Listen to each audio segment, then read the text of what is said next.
तो बच्चों, मिस्टर चाचा के कौन से नाम हो गए? मिस्टर चाचा इज बायर, खरीदने वाला. He is also known as debtor. हाँ, नाम याद रखने पड़ेंगे आपको. एंड थर्ड नेम सबसे importantly, he is also known as drawee. तो who is drawee? Drawee is a person who accepts the bills of exchange. यानी जो बंदा बिल्स ऑफ एक्सचेंज को एक्सेप्ट करता है उसको हम लोग कौन बोलते हैं? ड्रॉवी. तो ध्यान से, मिस्टर काका कौन है? Sir, he is seller. He is also known as drawer. Drawer मतलब a person who draws the bills of exchange. जो पर्सन बिल्स ऑफ एक्सचेंज को बनाता है उसको बोलते हैं ड्रॉवर. और जो पर्सन बिल्स ऑफ एक्सचेंज को एक्सेप्ट करता है, एक्सेप्ट मतलब उस पर साइन करता है, जो भी उस पर लिखा हुआ है वो करने वाला है, इसके लिए सहमति देता है और साइन करता है in the front of notary officer, notary officer के सामने, तो he is known as drawee. तो ध्यान रखेंगे, मिस्टर काका यानी सेलर के टोटल 3 नाम है. Seller, drawer, creditor. और बायर के भी 3 नाम है, यानी मिस्टर चाचा के, that is buyer, debtor and drawee.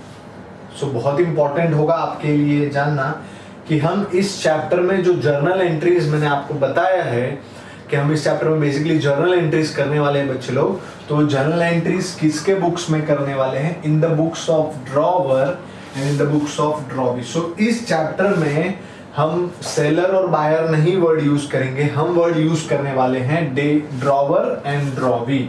तो ड्रॉवर और ड्रॉवी के बुक्स में जो एंट्रीज हैं, जर्नल एंट्रीज हैं, वो हम करने वाले हैं. ठीक है. बहुत सारे लोगों को इस में प्रॉब्लम हुआ होगा, सर ये क्रेडिटर क्या, डेटर क्या, बट कुछ समझ में नहीं आ रहा है सर, क्या करें? देखिए, आप जैसे जैसे चैप्टर में प्रोसीड करेंगे मैं आपको धीरे धीरे सब समझा दूंगा, आप बेफिक्र रहिए. At the end of this chapter आपको इसमें ऐसा कुछ भी नहीं होगा जो नहीं आ रहा होगा, that is I am very sure. ठीक है. तो फिलहाल हमने इतना कवर कर लिया है कि हु इज ड्रॉवर, ड्रॉवर किसको बोलते हैं, ड्रॉवी किसको बोलते हैं, डेटर कौन है, क्रेडिटर कौन है, सब कुछ I think it is very clear. So now will move to next concept. अब हमारा नेक्स्ट कॉन्सेप्ट जो होगा उस पर हम जाएंगे, पर ये आपको ध्यान रखना है, ड्रॉवर कौन है, ड्रॉवी कौन है, बहुत ज़्यादा ज़रूरी है. सेलर को हम लोग ड्रॉवर बोलते हैं और बायर को हम लोग बोलते हैं ड्रॉवी. और ये कंसेप्ट कब आता है? जब आप उधारी में बेच रहे होते हैं. अगर रोकड़े में बेचेंगे तो कोई काम का नहीं है. हाँ? ये कब बनता है? जब आप उधारी में बेच रहे हो और आप अपने आप को एज अ सेलर सेफ रखना चाहते हो. ठीक है. सो नाउ, और ये मैं आपको सिखाऊंगा डिटेल में, डोंट वरी अबाउट इट. ठीक है. तो नेक्स्ट कॉन्सेप्ट की ओर बढ़ते हुए आगे बढ़ते हो हम लोग. अब हम लोग इस लेक्चर में बच्चे लोग, जो मैंने आपको बिल्स ऑफ एक्सचेंज में लिखा था, क्या लिखा था, व्हाट आई हैव रोट, कि 3 महीने बाद, 4 महीने बाद, जितने महीने की भी उधारी होगी उतने महीने बाद ये बिल बनेगा. ठीक है. तो जो डेट होती है, जैसे फॉर एग्जाम्पल अभी जो पिछला एग्जाम्पल था मेरा, उसी को मैं कैरी करूंगा.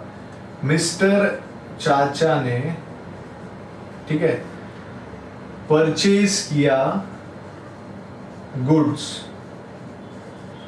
फ्रॉम मिस्टर काका. हाँ, ऑन, डेट क्या है, ऑन, सपोज आज की तारीख है 2 मई 2020. आज की तारीख है 2 मई 2020. तो 2 मई 2020 को मिस्टर चाचा परचेज कर रहा है गुड्स, किससे खरीद रहा है? काका से, मतलब काका बेच रहा है. ठीक है. और मिस्टर चाचा बोलता है कि मैं पैसा 3 महीने बाद दूंगा, जैसे उसमें बिल में लिखा था. तो काका बोलता है ठीक है 3 महीने बाद दे, पर बिल मैं बनाऊंगा तो एक्सेप्ट करेगा, बिल सब एक्सचेंज हो जाएगा. ठीक है. तो वो बिल पूरा बनाता है जैसा उस पर लिखा था, इसकी साइन लेता है, मिस्टर चाचा की खुद की भी साइन करता है और बिल अपने पास रख लेता है. अब 2 मई आज है. ठीक है. तो कौन सी तारीख को मिस्टर काका मिस्टर चाचा से पैसा मांगने जाएगा? कौन सी तारीख को मिस्टर चाचा मिस्टर काका मिस्टर चाचा से पैसा मांगने जाएगा. So that date is known as due date. क्या बोलते हैं उसको बच्चे लोग? Due date. ड्यू डेट बोलते हैं या फिर उसको बोलते हैं मैच्योरिटी डेट. क्या बोलते हैं? ड्यू डेट या फिर मैच्योरिटी डेट. तो वो कैलकुलेट करना हम लोग सीखने वाले हैं अभी इस लेक्चर में. ठीक है. So it is very important कि आप इस चीज को ध्यान से देखें कि ड्यू डेट या मैच्योरिटी डेट हम कैसे कैलकुलेट करते हैं. So how to calculate due date या maturity date. Okay, so let's start. देखिए कब बिल बनाया है सर? सेकेंड में. अनफॉर्चुनेट इसमें और फॉर एग्जाम्पल कितने का गुड्स बेचा होगा? आई एम टेकिंग 50,000. उसमें भी 50,000 ही लिया था मैंने और इसने 50,000 का गुड्स खरीदा है और सेकेंड मई को बिल बना है. ठीक है. तो सेकेंड मई 2020 में और कितने महीने का इसने उधारी मांगा है? 3 मंथ्स क्रेडिट. 3 महीने के बाद पैसा देगा मिस्टर चाचा मिस्टर काका को. 3 महीने का क्रेडिट मांगा है. 3 महीने का. तो सर क्या एकदम सिंपल है. 3 महीने बाद प्लस कर दो ना. क्या है इसमें? सेकेंड में 3 महीना ऐड कर दो. तो बहुत सारे बच्चे यस एकदम सिंपल है. 3 मंथ्स ऐड करो सर. 3 महीने ऐड कर लो ना. तो 3 महीने ऐड करेंगे तो क्या हो जाएगा सर? आज सेकेंड में है बराबर 1 महीना जाएगा. 3 महीने जाएंगे तो सेकेंड मई के बाद जून आएगा सर. 1 महीना गया. ठीक है. मतलब सेकेंड जून प्लस एक और महीना गया तो आएगा सेकेंड जुलाई. 1 महीना गया 2 महीना गया. फिर आएगा सर एक और महीना अगस्त. कौन सा अगस्त? 2 अगस्त. सर 2 अगस्त आ गया. पर दिस एक्ट सेज दैट जो उसने दिन मांगे हैं आपसे 3 महीने, अगर आप 3 महीने के हिसाब से लेते हो तो आपका ड्यू डेट जो आएगा, जिस दिन ये बिल पकेगा, जिस दिन आप पैसा मांगने जाओगे मिस्टर काका मिस्टर चाचा के पास, that will be 2 August. 2 August. Simply 3 महीने ऐड कर. पर ये एक्ट क्या बोलता है? बिल नेगोशिएबल इंस्ट्रूमेंट एक्ट की जो समय 3 महीने मांगे उसने वो भी दो और एक्स्ट्रा 3 दिन दे दो आप. ठीक है. तो इस डेट में और 3 दिन आपको ऐड करने होंगे. That is 3 days of grace बोलते हैं उसको. ग्रेस मतलब एक्स्ट्रा डेज देंगे ताकि वो बाद में नहीं बोल सके कि भाई अपने पास पैसा नहीं है, ऐसा 3 दिन और तेरे को दिया. तो it will be 5th August. 5th August will be the due date. मतलब 5 अगस्त को आप उससे पैसा मांगने जाओगे. उसके पहले नहीं. उसके पहले मांगने मत जाना. ठीक है. So that is known as due date. इसको हम लोग क्या बोलते हैं सर? Due date. और it is also known as maturity date. Due date और मैच्योरिटी डेट इसको हम लोग बोलते हैं. तो सर ये मंथ्स वाला तो समझ गया. एक और एग्जांपल लेते हैं मंथ्स वाला तो आपको और अच्छे से समझ में आएगा. This is example 1. ठीक है. How to calculate due date. क्यों मैं ये सिखा रहा हूं? ऐसे सिखा रहा हूं. अरे भाई एक मार्क का एग्जाम में ऑब्जेक्टिव पूछता है. आपको 20 मार्क के इस बार ऑब्जेक्टिव है तो इसलिए आपको ध्यान से समझना पड़ेगा ड्यू डेट कैसे कैलकुलेट करते हैं. ठीक है. एग्जांपल 2 में ले रहा हूं एक और. ठीक है. तो एग्जांपल ये 1 था. एग्जांपल 2 में सपोज डेट ऑफ बिल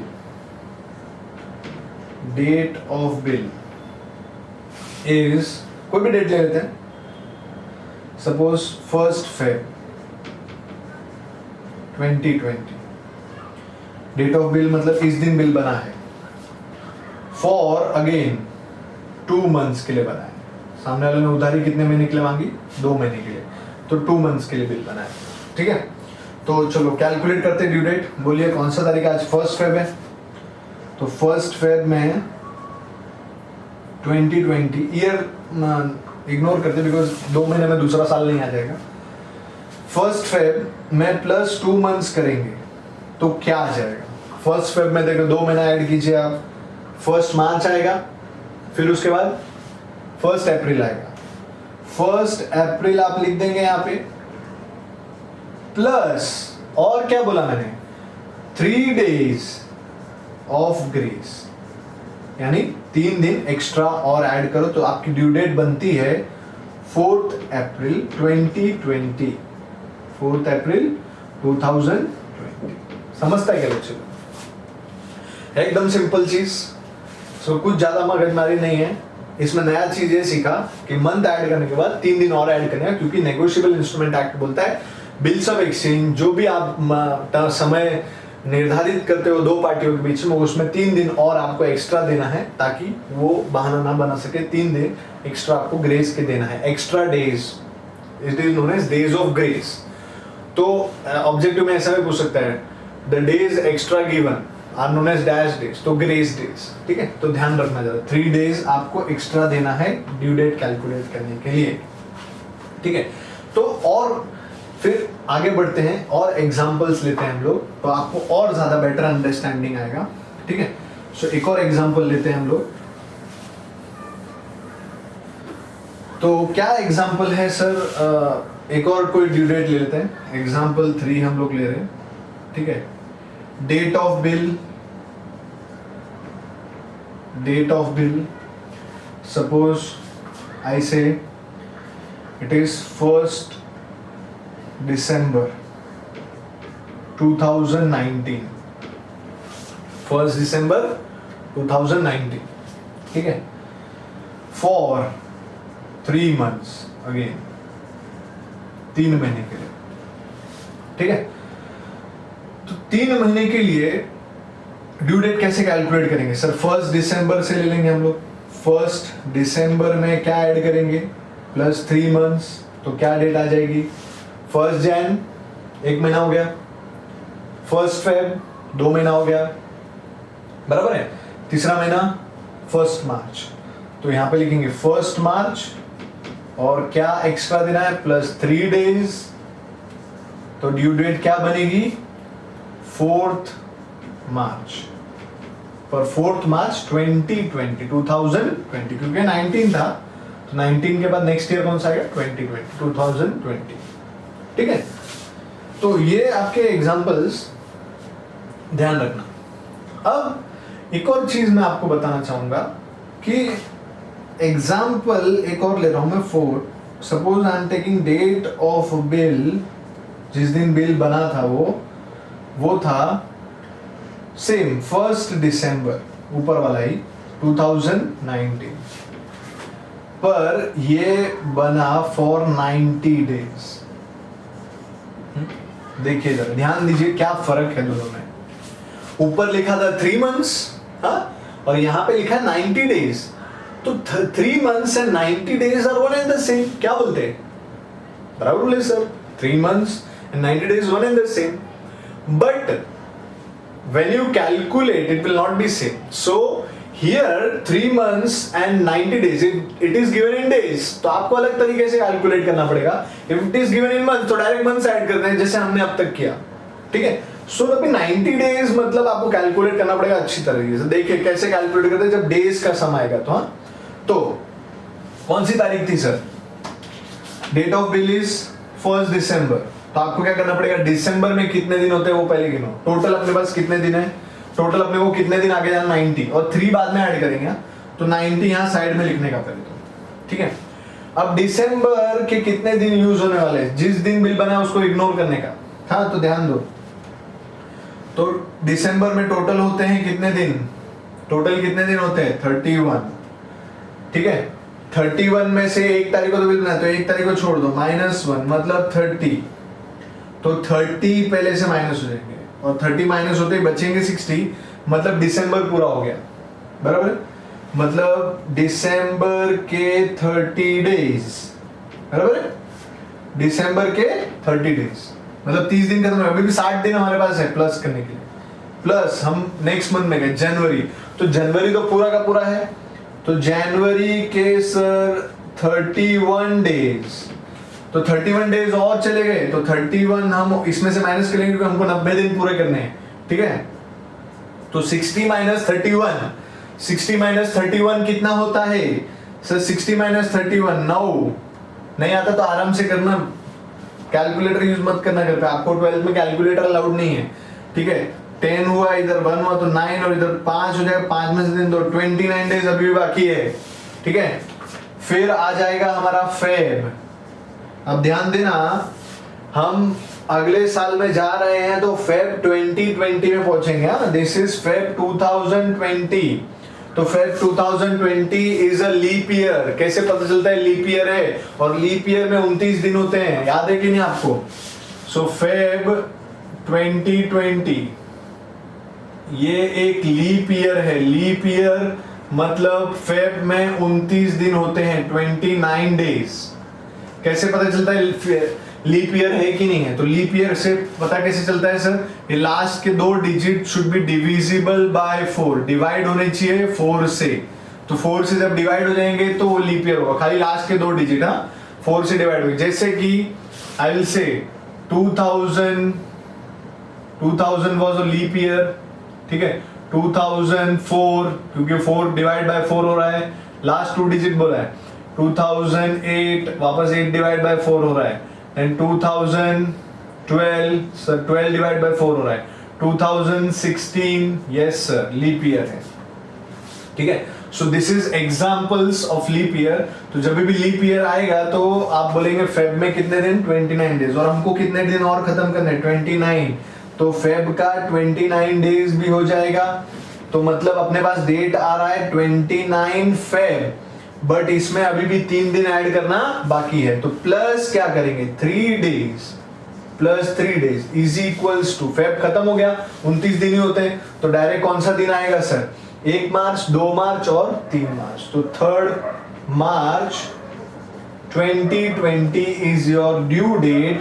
जबकि हमने 3 मंथ जब लिया था तो 4 मार्च आया था, और हमने 90 डेज अभी लिया तो 3 मार्च आया। और वो भी ये लीप ईयर था इसके लिए। अगर लीप ईयर नहीं होता तो 2 मार्च ही आता। चलो वो जाने दो, कोई बात नहीं, बट आपको ये समझा रहा हूं मैं कि मंथ्स आया तो ड्यू डेट अलग तरीके से कैलकुलेट होता है, मंथ्स आया तो, और अगर डेज आया डेज तो अलग तरीके से कैलकुलेट होता है। तो आपको ये क्लियर होना चाहिए ड्यू डेट कैसे कैलकुलेट कर रहे हैं हम लोग। हाँ, तो very very important how to calculate the due date. हाँ, तो और एग्जांपल्स हम आगे बढ़ते हैं, लेते हैं, ठीक है। आप ये जरा कॉपी करते जाइएगा, समझते जाइएगा, तो आपको आसानी पड़ेगी, ठीक है। फिर एक और ड्यू डेट का एग्जांपल हम लोग लेते हैं, दोनों तरीके से, डेज में भी लेंगे और मंथ्स में भी लेंगे। तो डेज और मंथ्स का कैलकुलेशन दोनों को आपको समझ में आना चाहिए, because it is very important, ठीक है। तो देखते हैं एक एग्जांपल, यहाँ पे 2 पार्ट कर देता हूं मैं। यहाँ पे हम लोग सेम सम को डेज से करेंगे, यहाँ पे सेम सम को मंथ से करेंगे। So I will say date of bill, date of bill, date of bill is say 15th December 2019 for 2 months, 2 महीने के लिए, ये 2 महीने के लिए, ठीक है। और यहाँ पे सेम डेट है, मतलब date of bill, date of bill, date of bill 15th December 2019 for 60 days. बस फर्क क्या हो गया? यहां पे मैंने 2 मंथ्स बोला है और यहां पे कितना बोला है? 60 डेज। तो देखते हैं दोनों का आंसर, ठीक है। चलिए, मेरे से पहले भी आप कैलकुलेट कर सकते हैं, थोड़ा पॉज करके, पॉज कर लीजिए, फिर कैलकुलेट कर लीजिए और बाद में देखिए मैच हो रहा है कि नहीं हो रहा है, ठीक है। तो आपको कॉन्फिडेंस आएगा अपने ऊपर कि मैं भी कर सकता हूँ, यस। चलिए, so 15 December, calculate the due date. 15 December plus how many months sir? 2 months plus कितना डेज? 3 डेज। क्यों 3 डेज? ग्रेस डेज है। चलिए, सो बोलिए 15 दिसंबर से 2 महीना गिनिए। 15 जनवरी 1 महीना, फिर 15 फरवरी 2 महीना, 15 जनवरी 1 महीना, 15 फरवरी 2 महीना और 3 दिन ऐड करेंगे तो आ जाएगा 18 Feb 2020। This is the due date of this bill, ठीक है। अच्छा, इसको कैलकुलेट करते हैं अभी इसी तरह। ये तो समझ गया, एकदम सिंपल है, ये वाला फंडा एकदम सिंपल है। डेज वाला थोड़ा सा सर मेरे को गड़बड़ हो रहा है, पर मैं आपको एग्जांपल्स इतने सारे दूंगा कि आपको ये सब आ जाएगा, एकदम इजी रहेगा, ठीक है। So date of bill, date of bill बोलिए क्या है?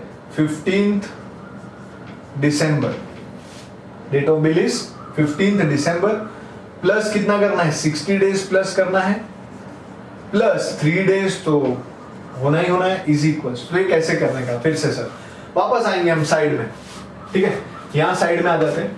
कितने दिन है हमारे पास वो लिख देने का, पहले 60 डेज है सर, तो 60 डेज लिख दिया, ठीक है। अब दिसंबर में कितने डेज बचे हैं वो देखने का, कैसे पता चलेगा कितने डेज बचे हैं सर, 31 थे, उसमें से 15 उड़ा दो, 15 उड़ गए सर, बचेंगे कितने 16 दिन। तो 16 दिसंबर के 16 डेज यूज किया हम लोग ने, मतलब 16 दिन उड़ गए। हाँ, कैसे किया मैंने, जो महीने में हो आप उस महीने में कितने दिन होते हैं और कितने दिन चले गए, इस दिन के बाद से दिन कैलकुलेट करोगे, तो 16 दिन और बचे हैं, तो 16 दिन मतलब 16 दिन दिसंबर के, और ये 16 दिन 60 में से उड़ जाएंगे, मतलब कितना बचेगा सर, इट विल बी 44 बचे। अभी नेक्स्ट महीना दिसंबर खत्म हो गया, दिसंबर खत्म होने के बाद क्या आएगा सर, जैन। अब कितने दिन है अपने पास 44, और जैन में कितने डेज होते हैं 31, तो जैन का पूरा महीना ले सकते हैं सर, मतलब it is how many days 31 days पूरा जैन का, तो 31 डेज पूरा जैन का चला गया। अब और कितना बच रहा है सर, 3 और 1 13 दिन। अब 13 दिन कहाँ, जनवरी पूरा खत्म हो गया, फेब में आ जाएंगे, तो क्या होगा फेब हाउ मच 13, फेब के 13 डेज, तो फेब 13 में और कितने दिन ऐड करोगे आप 3 डेज, कितने दिन ऐड करोगे 3 डेज, तो कितना आ जाएगा sir 16 Feb 2020 is your due date. इधर कितना है 18 फेब, इधर कितना है 16 फेब, फर्क है। सो नंबर ऑफ मंथ्स बोला तो एकदम झकास आंसर, फटाक से आंसर। ये वाला थोड़ा सा, और ये भी कुछ नहीं है, एकदम सिंपल है, कुछ हार्ड नहीं है इसमें, ठीक है। तो it is very very important कि आपको ये ध्यान में रखना पड़ेगा, ठीक है, कि ये कैसे कैलकुलेट करने का, क्या करने का, कि डेज में आया तो ऐसा करना पड़ेगा, मंथ्स में आया तो ऐसा करना पड़ेगा, और डेज में आया तो ऐसा करना पड़ेगा। बट दोनों में कॉमन ये है कि 3 दिन ऐड करना है, पर इसका कैलकुलेशन थोड़ा सा डेज वाला ध्यान रखने का, और ये वाला थोड़ा, दोनों में डिफरेंस है, दोनों में सेम नहीं आएगा आंसर। मैं आपको बोल रहा हूँ, बार बार एक ही चीज बोल रहा हूँ कि आंसर सेम नहीं आएगा मतलब नहीं आएगा, तो आपको ध्यान रखना है क्यों सेम नहीं आ रहा है, बिकॉज डेज किसी मंथ, क्यों कोई पूछेगा सर क्यों सेम नहीं आ रहा है मंथ्स और डेज, बिकॉज कोई महीना 30 दिन का है, कोई 31 का है, और फेब आया तो 28-29 हो जाता है, तो इसीलिए गड़बड़ हो जाती है। अगर सब महीने 30 दिन होते तो कोई फर्क नहीं होता, पर 30 दिन के सब महीने नहीं है, इसीलिए फर्क आ रहा है, ठीक है बच्चों। So this is what how to calculate the due date.